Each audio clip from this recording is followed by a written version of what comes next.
12 de diciembre del 2024. El Evangelio es de Mateo 11, del 11 al 15.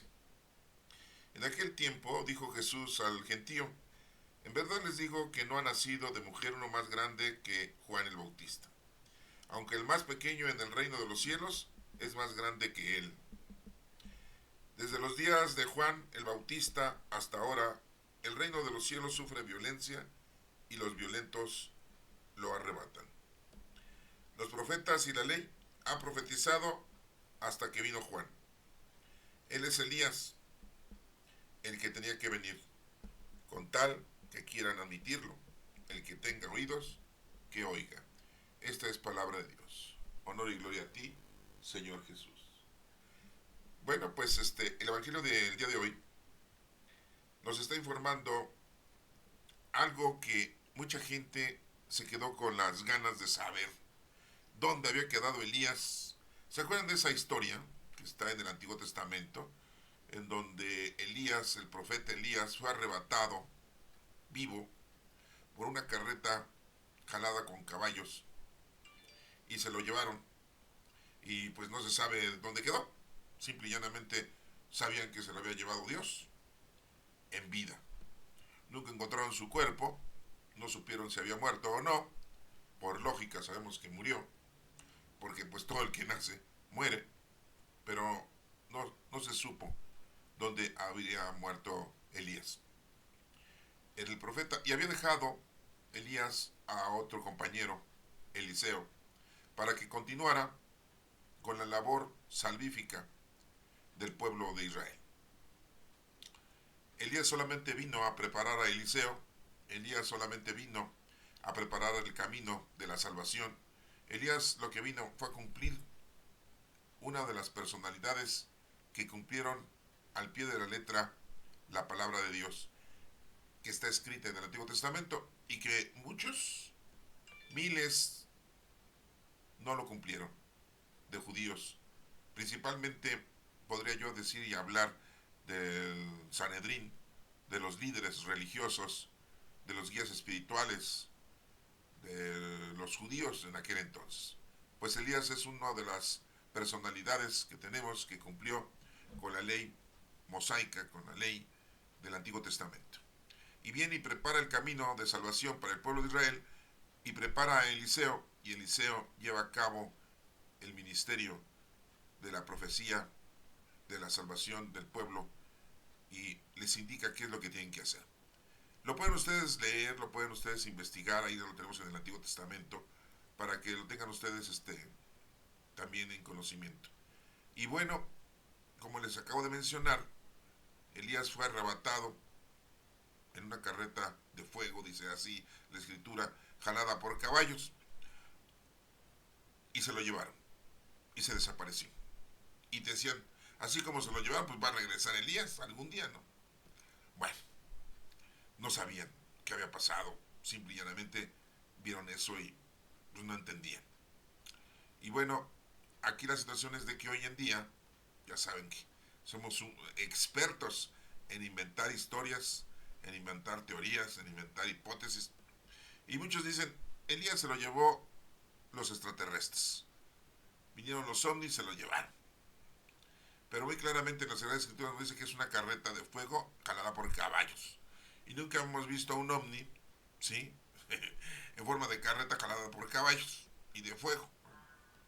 Se han visto naves tripuladas o no tripuladas, pero hasta ahorita pues no, nada similar a lo que dice las Sagradas Escrituras. Sí, entonces es falso, es negativo, esos pensamientos o esas conclusiones de que dicen que Elías pues se lo llevó los extraterrestres, ¿no? Bueno, aquí lo importante es que nos demos cuenta que no podemos revolver una cosa con otra para que no caigamos en errores. Y desde ese entonces se esperaba que algún día regresara Elías. Pasaron años, 10, 20, 30, 40, 50, 100 años, y pues ya a la gente se le olvidó eso, ¿no? Las nuevas generaciones escuchaban la historia nada más de lo que le había pasado a Elías, pero ya no lo esperaban de una manera normal. Decían, pues si va a regresar, quién sabe cuándo regrese y cómo va a regresar. pues va a ser un anciano, pues ya pasaron 100 años, 200 años, pues ¿cómo va a regresar? Solamente los líderes, los religiosos, los guías espirituales, los sabios, decían, va a regresar, ¿no? Para Elías no hay tiempo y espacio, para Dios no hay tiempo y espacio, y va a regresar. ¿Cómo para qué? Si él ya había hecho su trabajo, él ya había realizado su labor ante nuestro Padre Dios. Porque eso es lo que venimos, hermanos, a llevar a cabo nuestro trabajo aquí en la tierra. Ya lo hemos platicado muchas veces. Tenemos que ponernos a trabajar en nombre de Dios. ¿Sí? Amar a Dios sobre todas las cosas y a tu prójimo. Eso es lo que tenemos que hacer. Y bueno, pues en la época de nuestro Señor Jesucristo, Cristo en este Evangelio nos está comentando el suceso. Ya lo escuchamos la lectura. Vamos a entenderla para poder obtener el mensaje. Un mensaje teológico, hermanos. Bueno, vamos a continuar. ¿Y qué dice la lectura? Mateo 11, del 11 al 15, dice que en aquel tiempo dijo Jesús al gentío, a todos los judíos, que se acordaran de este suceso, así como se los traté de yo de recordar ahorita. En verdad les digo que no ha nacido de mujer uno más grande que Juan el Bautista. Durante todas las generaciones, sí, no había habido un personaje más grande que Juan el Bautista. Bautista no era su apellido, Bautista era un sobrenombre porque él bautizaba con agua. Le decía a la gente, arrepiéntanse de sus pecados, conviértanse, reconcíliense con Dios, porque ya viene el Hijo de Dios, ya viene el Mesías, ya viene el Salvador prometido, Yeshua. Nosotros ya lo conocemos por el nombre de Jesús en nuestro idioma, pero es Yeshua. Muchos nombres fueron cambiados para que lo pudiéramos entender en nuestro idioma, pero tenemos que irlos entendiendo poco a poco así. Bueno, y dice que ninguna mujer había dado a luz en toda la historia, ¿sí? Un personaje tan excelente como Juan el Bautista. Era su primo, ¿se acuerdan que era su primo de nuestro Señor Jesucristo? ¿Era hijo de quién? De Zacarías y de Isabel, que lo habían tenido, era hijo único y lo habían tenido ya en su edad avanzada. Zacarías era un sacerdote y se había quedado mudo, ¿se acuerdan de eso? Sí. Y hasta que recobró el habla, después de que ya había presentado a Juan en el templo y le puso por nombre Juan, le preguntan, ¿cómo se va a llamar tu hijo? Y dijo Juan, pero si no hay nadie en tu familia que se llame Juan, y él puso en una tablilla, se va a llamar Juan. Y ya cuando lo circuncidaron al niño, cuando presentó en el templo y circuncidaron al niño, que era Juan, le pusieron el nombre de Juan, empezó a hablar Zacarías. ¿Sí? ¿Por qué razón se había quedado mudo? ¿Sí? Por su incredulidad. Siendo sacerdote, tuvo incredulidad de que pudiera él tener un hijo a su avanzada edad. Así lo había pasado lo mismo con Sara y Abraham. Es algo increíble, ¿no? Que teniendo el conocimiento de las cosas de Dios, tengamos todavía esa pericia de decir, no, no puede ser eso posible, no puede ser eso posible. Para Dios no hay imposibles. Y cuando Él dictamina algo, se lleva a cabo y se realiza. Y queda mudo Zacarías hasta que nace Juan y es llevado al templo. Porque ahora el que va a hablar es Juan, el Bautista, primo de nuestro Señor Jesucristo. Recuerden que Isabel era prima de nuestra Santísima Madre María. Eran primas. Recuerden que María fue a visitar a Isabel para ayudarla en sus últimos 3 meses de embarazo, para ayudarla en el parto. Acuérdense que antes pues no había cesáreas, ¿verdad? No había hospitales de partos, ¿no? Pues, la gente tenía a sus hijos en su casa, en donde estuviera, o sea, llevar a cabo el nacimiento. Bueno, nace Juan el Bautista, 6 meses le llevaba de edad a nuestro Señor Jesucristo. ¿Se acuerdan de ese suceso que dijo? En el momento que escuché tu saludo, brincó mi hijo en el vientre, se movió Juan, desde que se saludaron María. ¿Sí? ¿Cómo le dijo? Dios te salve María, llena eres de gracia, el Señor es contigo, bendita eres entre todas las mujeres, y bendito es el fruto de tu vientre. ¿Sí? Fue un saludo. Eso lo repetimos en una oración que nosotros continuamente la llevamos a cabo. Bueno, pues Juan nace, crece, muere Zacarías, muere Isabel, y él se dedica a llevar una vida en orden con respecto a lo que Dios le había pedido. anunciar, preparar el camino de la venida de nuestro Señor Jesucristo, de su primo, que es Jesucristo, ¿sí?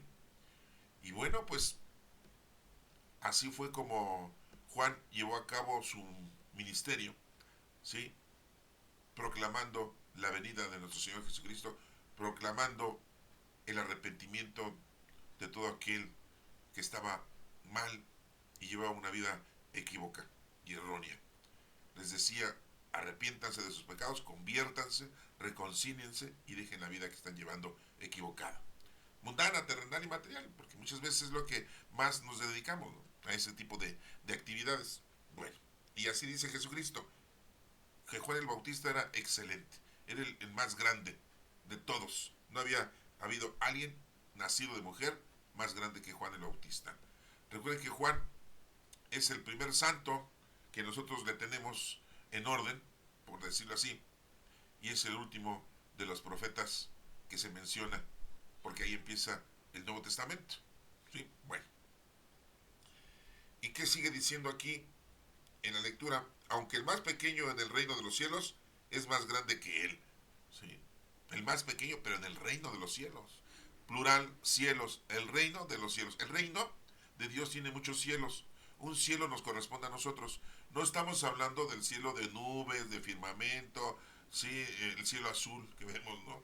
O nublado o con smog. No, estamos hablando del cielo, sí, que nos corresponde a nosotros cuando nos vayamos de aquí. Pero hay muchos cielos. Por lo tanto, está hablando de que hay muchos tipos de creación, muchos tipos de vida diferentes a las nuestras. O sea, muy claramente lo dice nuestro Señor Jesucristo en las Sagradas Escrituras. Eso ya lo hemos estudiado, ya lo hemos entendido muchas veces, ¿eh?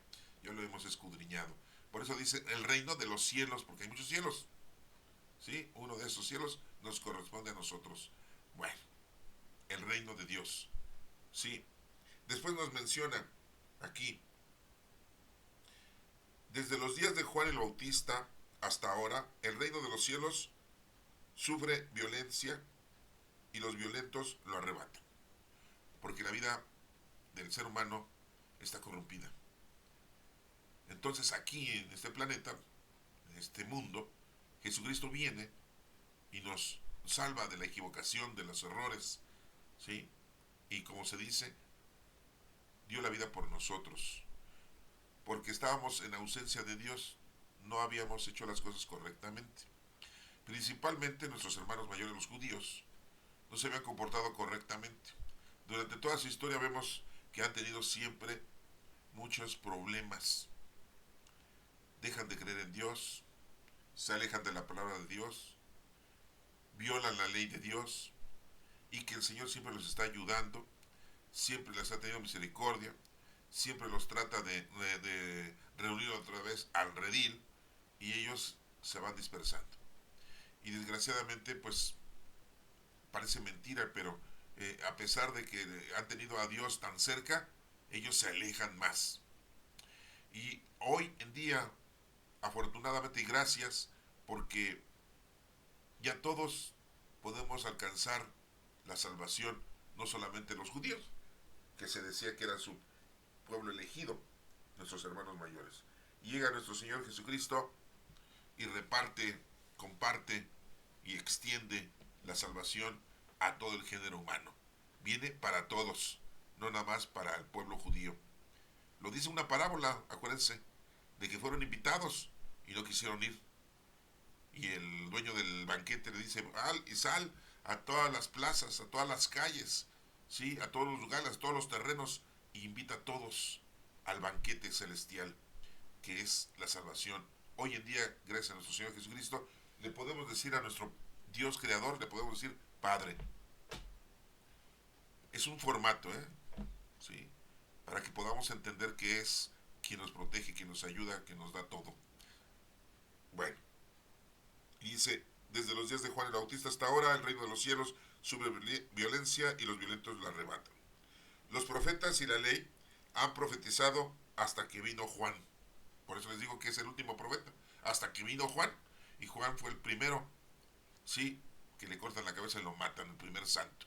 Dirán ustedes, pero los niños que murieron cuando Jesucristo era pequeño son los santos inocentes, ¿sí? Ahí vemos que hay inocencia, ¿sí? Y es muy criticado ese evento, hoy en la actualidad, por muchos estudiosos, por muchos opinólogos, por muchos críticos, porque dicen cómo es posible que Dios haya permitido que Herodes mandara matar a niños menores de 2 años. ¿Quién era más fácil que Dios acabara con la vida de Herodes, mandándole un infarto, ¿sí? Un accidente, ¿sí?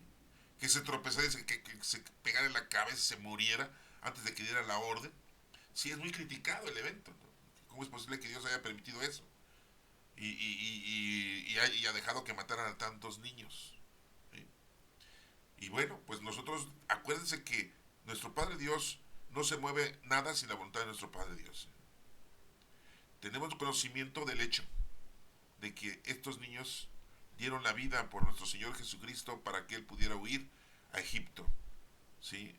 Y se fue José, María y Jesucristo a Egipto. No crean que tomaron un camión, ¿eh?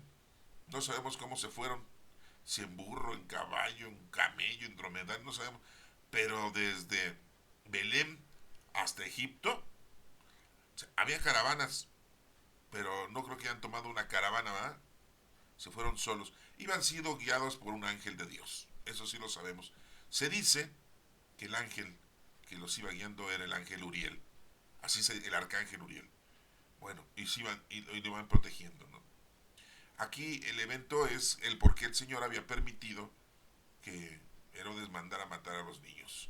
¿Sí? Hoy en día esa fecha la recordamos el día 28 de diciembre, que le decimos los santos inocentes. Y tenemos unas costumbres muy raras de que decimos que eres un inocente si ese día prestas dinero, si ese día prestas algo, pues no te lo devuelven. Son unas exageraciones y tonterías que hacemos, ¿no? Hoy en día. Bueno, pues estos niños fueron asesinados por el mandato de Herodes. Herodes era judío, ¿eh? Era el rey Herodes. Para que se den cuenta que los reyes no son muy buenos, que digamos, ¿eh? Sí, muchas veces nosotros, ay, cómo manifestamos su reinado, ¿no? Mandó a matar a su propia gente, a sus propios compatriotas. Dios permitió que esto sucediera porque la sangre de esos niños derramada en la tierra hace una purificación en toda la gente que estaba con el Señor y con Dios. Dieron la vida por nuestro Señor Jesucristo, los inocentes. ¿Sí? Acuérdense que pues, nada se mueve sin la voluntad de nuestro Padre Dios. Así lo quiso Él, así lo tenemos nosotros presente para valorar lo que hicieron y que los niños valen más que muchos. Por eso lo debemos de ir entendiendo. Nos sigue diciendo aquí que los profetas y la ley han profetizado hasta que vino Juan. Él es Elías, el que tenía que venir, y así lo deben de entender. Estaban esperando que llegara Elías. ¿Qué vino a hacer Juan? A preparar el camino, igual que Elías cuando dejó a Eliseo. Así vino Juan el Bautista a preparar el camino del Señor. ¿Sí? El preparar el camino de nuestro Señor Jesucristo. Ahora, quiero a ustedes recordarles, Juan el Bautista también era un niño cuando mandó Herodes a matar a todos los niños menores de 2 años. ¿Sí? Pero Juan el Bautista no vivía ahí en Belén. ¿Sí? No estaba ahí. O sea que no fue en todo Jerusalén, todo el pueblo, todo el país de Israel. Nomás fue en ese pequeño lugar. Porque sabía Herodes que ahí había nacido Jesucristo. Había nacido el Mesías. Según sus sabios le habían dicho a él. Y según las indicaciones por la presencia de los sabios de Oriente que habían llegado a entrevistarse con él. Y él les dijo, vayan y búsquenlo, y cuando lo encuentren me vienen a decir para yo también irlo a adorar. Esa fue su hipocresía, su mentira, ¿no? Y los sabios de Oriente, en sueños, Dios les dijo que se retiraran, se regresar a decirle el chisme a Herodes, Herodes el Grande. Y se fueron. Cuando se fueron, pues se enojó más Herodes, ¿no? Porque dijo, ni se vinieron a despedir de mí los condenados estos, ¿no? Y sabía que más o menos por dónde era. Y le preguntó a sus estudiosos, a sus sabios personales que tenía ahí, a sus historiadores, a sus teólogos, por decirlo así, y le dijeron más o menos por dónde había sido. Por eso les digo, no mataron a todos los niños del pueblo de Israel, mataron a los niños del segundo lugar, ahí en Belén, ¿sí? Bueno, les informo esto porque mucha gente también me pregunta, ¿y cómo se salvó Juan el Bautista? Pues porque Juan el Bautista no vivía ahí, ¿sí? Pues sí. Acuérdense que la parte norte es Galilea, la parte central es Samaria, ¿sí? Y la parte sur es Judea. Eso tengan ustedes ahí en conocimiento. Pueden buscarlo en el mapa para que lo puedan ustedes más o menos ver, ¿sí? Es Belén de Judea, ¿sí? Pero no vivía ahí cerca Juan el Bautista, ¿sí? Con su padre Zacarías y su mamá Isabel. Nos menciona y termina la lectura diciendo: el que tenga oídos, que oiga. El mensaje teológico es, hermanos, que nos demos cuenta de los designios del Señor, que se cumplen y que debemos de ir entendiendo poco a poco, ¿sí? Y que podamos comprender lo que el Señor nos está pidiendo a cada uno de nosotros. Como ya les dije, venimos a una labor, así como Juan el Bautista. Sí, yo sé que la labor de él era totalmente grandiosa a la comparación de la nuestra, ¿no? Y nos hemos dado cuenta que, pues en realidad, nuestro trabajo es muy distinto. Tenemos que usar los dones del Espíritu Santo que tenemos hoy en día, ya que el Espíritu Santo ya habita en nosotros. Recuerden que vivimos la época del Espíritu Santo, la era del Espíritu Santo. Bueno, hermano, espero que esto te sirva y me hayas comprendido y que el Espíritu Santo te guíe. Que Dios te bendiga.